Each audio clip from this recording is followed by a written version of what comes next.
Hello students, मैं हूं विकास और मैं आप सभी का नॉलेज बीम यूट्यूब चैनल के एक नए वीडियो में पुनः स्वागत करता हूं। स्टूडेंट्स, आज की वीडियो में हम from the passing of Arthur नामक इस कविता का सेंट्रल आइडिया देखेंगे, जिसे कि अल्फ्रेड लॉर्ड टेनिसन ने लिखा है।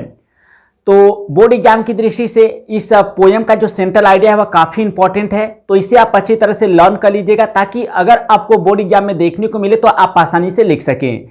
तो मैंने इस सेंट्रल आइडिया को काफ़ी सिंपल वर्ड्स में आपको शो किया है ताकि आप आसानी से समझ सकें। वर्ड मीनिंग काफ़ी सिंपल है, जिससे कि आपको समझने में या लर्न करने में किसी तरह का कोई प्रॉब्लम नहीं आएगा। तो चलिए बगैर समय वेस्ट किए वीडियो स्टार्ट करते हैं और from the passing of Arthur नामक इस कविता का सेंट्रल आइडिया देख लेते हैं और सीख लेते हैं। तो स्टूडेंट, जैसा कि देख सकते हैं मैंने इस बोर्ड पर from the passing of Arthur नामक कविता का सेंट्रल आइडिया लिखा हुआ है। तो इस सेंट्रल आइडिया को मैं आपको अच्छी तरह से हिंदी में एक्सप्लेन कर देता हूं ताकि आपको लर्न करने में कोई प्रॉब्लम ना आए।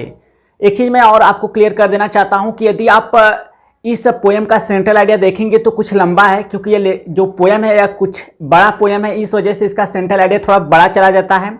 और एक चीज़ मैं आपको और क्लियर करना चाहूँगा कि इस सेंट्रल आइडिया को आपको अच्छी तरह से समझने के लिए इस पोएम का हिंदी अर्थ आना बहुत ज़रूरी है। इस पोएम को आपको समझना होगा। तो अगर आप इस पोएम को अभी तक हिंदी एक्सप्लेनेशन इस पोएम का अभी तक आपने वॉच नहीं किया या अभी तक आपने उसे सीखा नहीं है, तो आप प्लेलिस्ट में जाकर आप देखेंगे तो इस पोएम का हिंदी एक्सप्लेनेशन आपको देखने को मिल जाएगा। उसे आप अच्छी तरह से पहले लर्न कर लीजिए। अगर यहाँ पर प्लेलिस्ट में देखने को नहीं मिलता है तो आपको हमारे second channel knowledge beam plus पर जरूर देखने को मिल जाएगा। वहाँ पर जाकर आप आसानी से इस पोएम को अच्छी तरह से लर्न कर लीजिए। उसके बाद यह सेंट्रल आइडिया आप लर्न करेंगे तो आपको अच्छी तरह से समझ में आ जाएगा। तो चलिए मैं आपको स्पष्ट कर देता हूं इस सेंट्रल आइडिया का हिंदी एक्सप्लेनेशन। जैसा कि देख सकते हैं पोएम का नाम है फ्रॉम द पासिंग ऑफ अर्थर। तो अर्थर एक राजा का नाम है।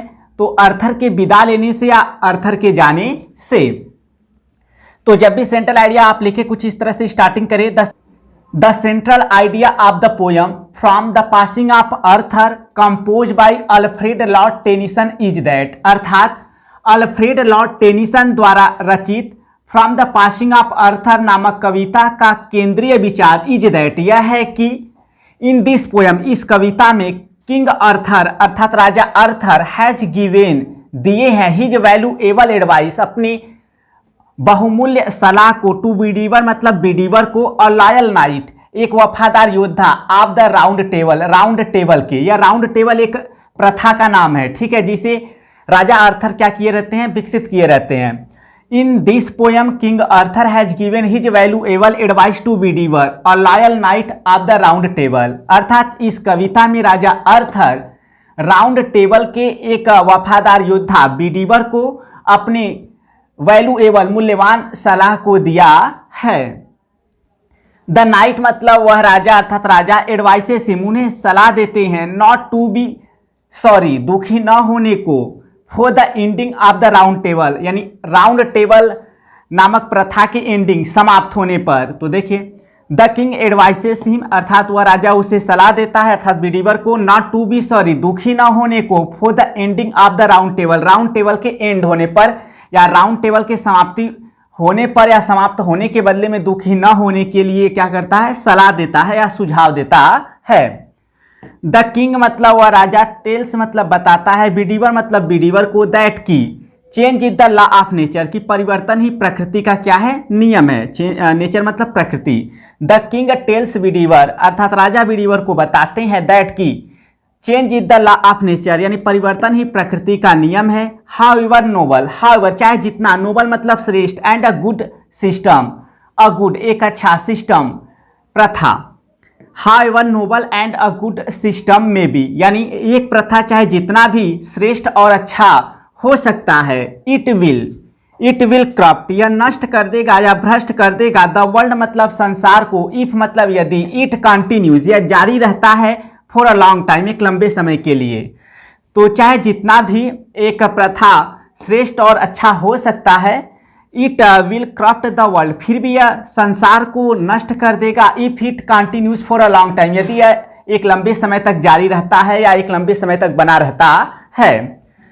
द किंग मतलब वह राजा, एडवाइसेस बिडीवर बिडीवर को सलाह देता है, टू प्रे गॉड ईश्वर से प्रार्थना करने के लिए, for the peace of king soul अर्थात राजा के आत्मा की शांति के लिए, इफ ही डजंट सी, यदि वह नहीं देख पाता है, हिज किंग्स फेस अगेन, अपने राजा के चेहरे को पुनः, the king advises Bedivere to pray God for the peace of king's soul if he doesn't see his king's face again, अर्थात वह राजा विडीवर को सलाह देता है कि यदि वह अपने राजा के चेहरे को पुनः कभी न देख सके, अर्थात उसके राजा की मृत्यु हो जाए, तो राजा के आत्मा के शांति के लिए वह ईश्वर से क्या करे, प्रार्थना करे। इसके बाद द किंग से, जो वह राजा कहता है दैट की prayer is the best thing, अर्थात प्रार्थना ही वह सर्वोत्तम चीज है, अर्थात प्रार्थना ही सबसे बेस्ट चीज है ऑन द अर्थ, मतलब पृथ्वी पर। यानी वह राजा कहता है कि प्रार्थना ही सर्वोत्तम वस्तु है या सर्वोत्तम चीज है इस पृथ्वी पर। एंड और दोज मतलब वे लोग, who don't pray to God, और वे लोग जो ईश्वर की प्रार्थना नहीं करते हैं, आर नो बेटर, अधिक अच्छे नहीं होते हैं, देन शीप एंड गोट्स, यानी भेड़ तथा बकरियों की अपेक्षा। तो देखें, the king says that prayer is the best thing on the earth, अर्थात वह राजा कहता है कि प्रार्थना ही इस पृथ्वी पर सबसे बड़ी चीज है या बड़ी वस्तु है।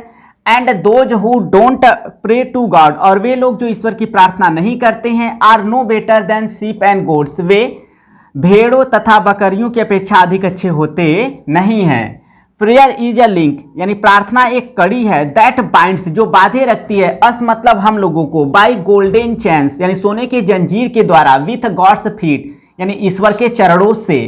यानी prayer is a link that binds us by golden chains with God's feet, अर्थात प्रार्थना एक ऐसी कड़ी है जो हम लोगों को सोने के जंजीर के द्वारा ईश्वर के चरणों से बांधे रखती है या ईश्वर के चरणों से बांधती है। तो स्टूडेंट्स, यह था from the passing of Arthur नामक कविता का सेंट्रल आइडिया, जिसे मैंने काफ़ी सिंपल वर्ड्स में आपको एक्सप्लेन करने का प्रयास किया। आई होप आपको यह सेंट्रल आइडिया का हिंदी एक्सप्लेनेशन अच्छी तरह से समझ में आ गया होगा, और इस सेंट्रल आइडिया को भी आप अच्छी तरह से लर्न कर लीजिएगा, ताकि आपको अगर बोर्ड एग्जाम में देखने को मिले तो आसानी से आप लिख सकें। तो स्टूडेंट्स, यह था from the passing of Arthur नामक कविता का सेंट्रल आइडिया, जिसे मैंने काफ़ी सिंपल वर्ड्स में आपको एक्सप्लेन किया। आई होप आपको अच्छी तरह से समझ में आ गया होगा। यदि फिर भी कोई प्रॉब्लम है तो मुझे कमेंट सेक्शन में जरूर बताएं, और जो भी इंग्लिश पोएट्री के और इंपॉर्टेंट पोएम है उनका सेंट्रल आइडिया अगर आप चाहते हैं तो आई बटन पर क्लिक करके आप उन्हें भी वॉच कर सकते हैं, या फिर प्ले लिस्ट में भी जाकर आप चेक कीजिए, आपको देखने को मिल जाएगा। तो स्टूडेंट्स, इस वीडियो में फिलहाल इतना ही। वीडियो पसंद आया हो तो वीडियो को लाइक कीजिएगा और अपने उन फ्रेंड्स के साथ शेयर कीजिएगा जिनके लिए यह वीडियो यूजफुल हो सकता है। तो मिलते हैं नेक्स्ट वीडियो में, तब तक के लिए thank you so much for watching this video.